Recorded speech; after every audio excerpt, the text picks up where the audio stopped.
Se encuentra ubicado en Medio Oriente con uno de los climas más extremos que existen. Ha organizado la Copa del Mundo de Fútbol 2022 y realiza inversiones enormes en el mundo de este deporte.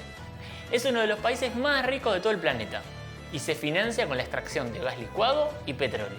Hoy conoceremos Qatar, el país que organiza el mundial más caro de la historia.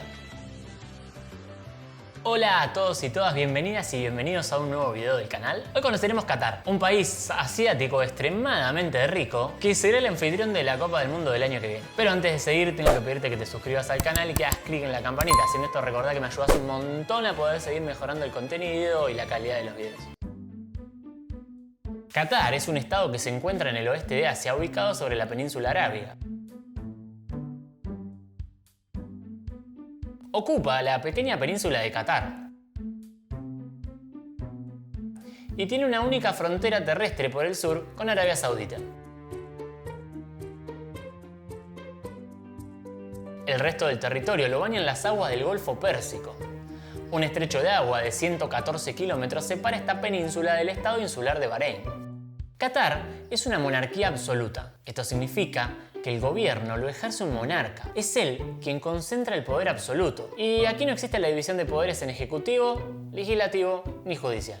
En Qatar, la figura del monarca, que administra el territorio, es representada por un emir. Es por ello que lo consideramos un emirato. Desde mediados del siglo XIX, el país ha sido gobernado por la familia Al Thani.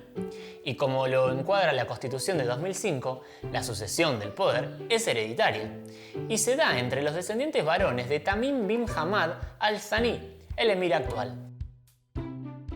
En Argentina organizamos nuestro territorio en provincias autónomas, es decir, que cada cual tiene una derivada de la Constitución Nacional. Pero, ¿cómo es la división política en Qatar? El territorio qatarí desde el año 2015 está organizado en 8 municipios: Al-Yamal, Jor, Al-Dayen, Salal, Al-Yahanija, Ad-Dawa, Al-Rayyan y Al-Wakra. Su capital y ciudad más importante es Doha. Qatar ocupa una estrecha península de 150 kilómetros adentro del Golfo Pérsico, desde Arabia Saudita, además de algunas islas cercanas a la costa, como la Perla de Qatar, una isla artificial de 32 kilómetros cuadrados. Su forma representa un collar de perlas, haciendo referencia a la búsqueda de perlas, la principal actividad económica de Qatar antes del descubrimiento de los combustibles fósiles.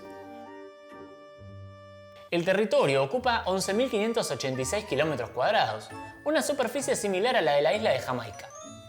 El punto más alto de Qatar se encuentra en el Jebel Dukhan, al oeste, una serie de bajos afloramientos de piedra caliza que corre de sur a norte.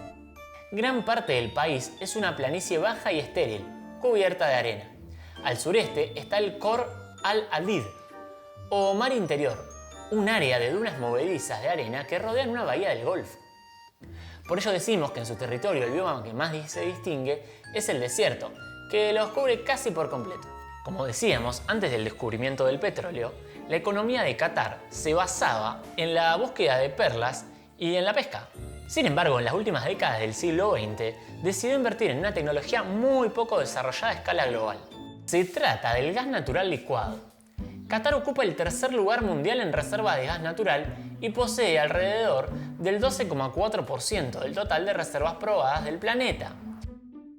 La técnica del gas licuado permite transportar el gas desde un lugar remoto y aislado, como lo es Qatar, al resto del globo, a través de tuberías y barcos especiales llamados metaneros. Pero además, el país posee reservas de petróleo. Ocupa el puesto 13 del mundo en reservas comprobadas y produce 1.500.000 barriles de petróleo por día. Con estas inversiones en poco más de 20 años, Qatar se convirtió en el país más rico del mundo, con el PBI per cápita más alto, $137.000 por cabeza. Sin embargo, como en varios de los videos del canal, cuando hablamos de PBI per cápita nos permitimos dudar. Generalmente lo que hacemos es hacer un zoom en estas sociedades y ver que hay mucha concentración de las riquezas. Siempre en estos países petroleros hay alguna cosa para mencionar. En Qatar viven 3 millones de personas. Sin embargo, solo 300.000 son consideradas ciudadanas. Actualmente los cataríes conforman solamente el 12,5% de la población total del país. El resto son habitantes temporales pertenecientes a la India, Bangladesh, Irán y Egipto, quienes llegaron como mano de obra barata para la extracción de gas. Como hemos hablado en videos anteriores, el fútbol es un instrumento en la construcción de la identidad nacional. Y en Qatar el fútbol es considerado parte de un plan que tiene el objetivo de colocar o posicionar positivamente al país dentro de la comunidad internacional de naciones. En el año 2008, el gobierno qatarí elaboró un informe conocido como Visión Nacional Qatar 2030, dándole al fútbol un lugar central en las relaciones comerciales y las inversiones privadas. En 2011, el Estado de Qatar adquirió el 70% del club francés PSG. Y en el 2012, a través de su fondo de inversión Qatar Investment Authority, adquirió el 30% restante. Además, en el año 2020, el club parisino fichó al hoy considerado como el mejor jugador de fútbol del mundo, Lionel Andrés Messi. El dinero de los cataríes puede verse a través de una plantilla llena de estrellas del fútbol con salarios exorbitantes. Sin embargo, esta estrategia geopolítica tiene más que ver con las relaciones internacionales que con el rodar de la pelota. Y parece que a nivel mediático les está costando muchísimo a los cataríes. En los últimos meses, Amnistía Internacional y los informes de algunos medios periodísticos de todo el mundo ha hecho denuncias sobre las condiciones a las que son sometidos los trabajadores que preparan la Copa del Mundo. Entre las causas mencionadas por estos informes están las condiciones naturales extremas como el calor y la sequedad, salarios muy mal pagos y extensas jornadas de trabajo. Cabe destacar que en Qatar está prohibida la organización sindical, por lo que la lucha por parte de los cataríes para mejorar sus condiciones laborales está enormemente disminuida respecto de otros lugares del planeta. Pero también tenemos otra cuestión para reflexionar. ¿Cuál será el trato que tendrán los integrantes de la comunidad LGBT y las mujeres durante el Mundial? En el foco se pone en juego la mirada que existe en este país sobre la diversidad sexual. En una entrevista con la CNN le preguntaron sobre este punto a Nasser Al-Khater, el director ejecutivo del comité organizador del torneo. And I think, Qatar is like any other society in this world. Qatar is not different than any other society in this world.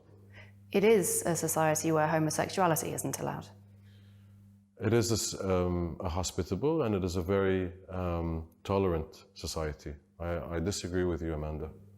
But open homosexuality is not allowed. Everyone is welcome. Listen, public display of affection is frowned upon, and that goes across the board. People can be imprisoned for being homosexual in Qatar. People can be imprisoned for being heterosexual in Qatar. También hay que destacar que para la construcción del estadio Ras Abu Abud se tuvo en cuenta la cuestión de la sustentabilidad ambiental. Se construyó a partir de contenedores de barcos, asientos móviles y demás elementos modulares como si fueran piezas de un juego de bloques de construcción gigante. Su modelo modular de producción y su naturaleza temporal hacen que sus costos de construcción sean más bajos. Luego de la Copa del Mundo será desmantelado por completo y en su lugar se desarrollará un parque y una costanera para el disfrute de la población local. Sin embargo, nos resulta un poco contradictorio, ya que sería la explotación de los recursos naturales, fósiles, no renovables, quien estaría financiando este mundial y la construcción de estos estadios. ¿Estás de acuerdo en que la producción de hidrocarburos y explotación de recursos no renovables financie el próximo mundial?